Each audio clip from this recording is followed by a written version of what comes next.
தமிழகத்தின் புதிய அடையாளமாய் எங்கேயும் எப்போதும் புக்கெட் கேப்ஸ் டவுன்லோட் பண்ணுங்க. சேஃபா ஜாலியா டிராவல் பண்ணிட்டே இருங்க. ரெட் ஜெயண்ட் உதயநிதி ஸ்டாலின் தயாரித்து நடித்துள்ள மாமன்னன் வெற்றி நடை போடுகிறது. நீங்க ஒரு மாசத்துக்கு உங்க ஃபேஷியல் அப்புறம் ஃபேஸ் மெயின்டைனிங்க்கு மட்டும் எவ்வளவு செலவு பண்றீங்க? உங்க மந்த்லி பட்ஜெட்ல ஃபேஷியலுக்குன்னு தனியா இடம் இருக்கா? நீங்க இதை கண்டிப்பா கேட்டாகணும். தெருவுக்கு 4 பியூட்டி பார்லர்ஸ் உண்டானது காரணமே இந்த ஃபேஷியலோட முகம் தாங்க. ஃபேஷியல் பண்ணா ஃபேஸுக்கு ரொம்ப நல்லது, ரொம்ப நாளைக்கு ஸ்கின் இன்னும் யங்கா க்ளோவாவே இருக்கும் அப்படின்னு நம்பப்படுது. அது சில சமயம் உண்மையாவும் இருக்குதுங்க. கல்யாணத்துக்கு முன்னாடி பிரைட்ஸ் மட்டும் யூஸ் பண்ணிட்டு இருந்த இந்த ஃபேஷியல் காலப்போக்குல எல்லா பொண்ணுங்களும் மாசத்துக்கு ஒரு வாட்டியாவது ஃபேஷியல் பண்ணணும்ன்ற முடிவுக்கு எப்படி வந்தாங்க? இதெல்லாம் தெரிஞ்சுக்கிறதுக்கு முன்னாடி முதல்ல ஃபேஷியல்னா என்னன்னு தெரிஞ்சுக்கலாம். 1500s எஜிப்ட்ல உருவான கல்ச்சர் தான் இந்த ஃபேஷியல். இதுக்கு முதல்ல வச்ச பேரு டாய்லெட் மாஸ்க். எஜிப்ட்ல இருக்க ராணிகளும் இளவரசிகளும் ராஜ விருந்துக்கு போகிறதுக்கு முன்னாடியோ அவங்களோட திருமணத்திற்கோ முகத்தை ரொம்ப ஃப்ரெஷ்ஷா காட்டிக்கணும்ன்றதுக்காக இந்த டாய்லெட் மாஸ்கை உருவாக்குனாங்க. கொஞ்சம் கூட கெமிக்கல் இல்லாம இயற்கை மட்டும் தரக்கூடிய பால், தேன், தயிர், ரோஜா இதழ் இதை மட்டும் வச்சு உருவாக்குனது தான் அந்த டாய்லெட் மாஸ்க். ஆனா காலப்போக்குல காஸ்மெட்டிக்ஸ் கல்ச்சர் ரொம்ப அதிகமாக ஆனதுனால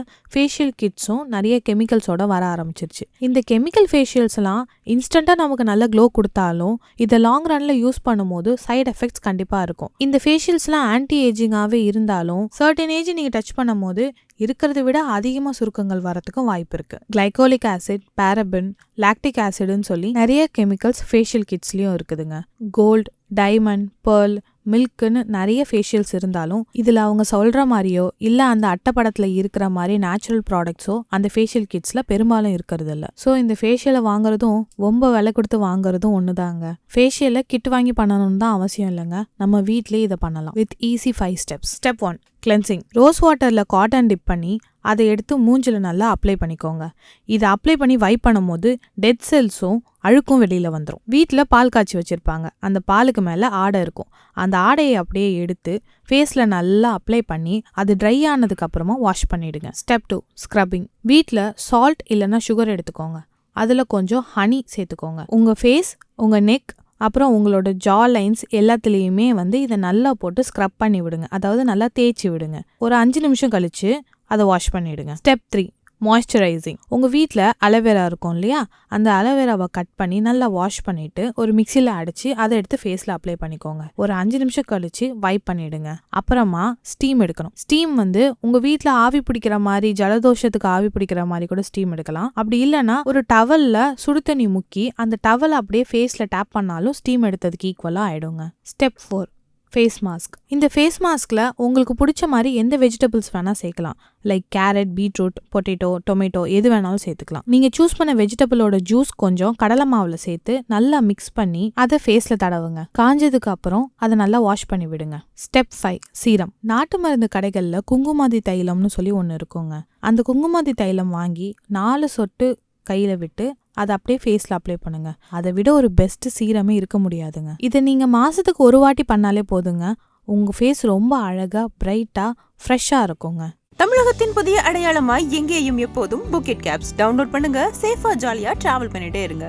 ரெட் ஜெயண்ட் உதயநிதி ஸ்டாலின் தயாரித்து நடித்துள்ள மாமன்னன் வெற்றி நடை போடுகிறது.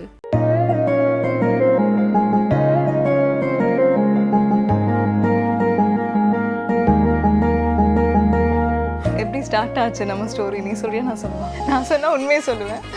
நானே சொல்லி ஆக்செப்டட் த ஃப்ரெண்ட் ரிக்வெஸ்ட்னு வந்தது. என் சந்தோஷம் அன்னைக்கு ஆரம்பிச்சது. சந்தோஷம் மாடுலேஷனே சரியில்லையே. அது வேற வழி இல்லைப்பா, இன்டர்வியூவில் அப்படிதான் சொல்லி ஆகும்.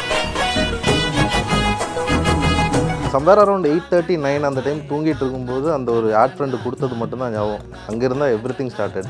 மேபி அன்றைக்கி நான் தூங்கி இருந்தேன்னா இதெல்லாம் நடந்திருக்குமான்னு எனக்கு சத்தியமாக தெரியல. I am able to predict also. தூங்கியிருக்கலாம். But seriously no bro. ரீட் பார்க்கில் அப்படியே இந்த ஒரு படத்தில் வர்ற மாதிரி என்ன சொல்கிறது, இந்த பன்னீர் தெளிக்கிறதுக்கெல்லாம் நிற்பாங்கல்ல. Seriously I'm telling you. அந்த லைனில் இவ இப்படி நின்றுட்டு இருக்கா, நான் இப்படி என் ஃப்ரெண்ட்ஸோட நடந்து வந்துட்டு இருக்கேன். ஃபர்ஸ்ட் டைம் எனக்கு இப்படி பன்னீர் தெளிச்சுட்டு டே எப்படா இருக்க அப்படின்னு தான் சொன்னான். இதுதான் ஃபர்ஸ்ட். அவன் போய் கேட்க கூட இல்லை. எங்க அம்மா கிட்டே கேட்டான். அப்படியே கல்யாணம் ஆச்சு. அப்படியே எல்லாம் ஆயிடுச்சே தவிர எங்க அப்பா கிட்ட இன்னும் உங்க பொண்ணை லவ் பண்றேன், நான் கல்யாணம் பண்ணிக்கிறேன், இப்படி எல்லாம் ஒன்றும் நடக்கவே இல்லைங்க. ஸோ அது அவ்வளோ உதறல். இப்போ பார்த்தா ஃபுல்லாக பட்டீஸ் ஆயிட்டாங்க 2 பேரும்.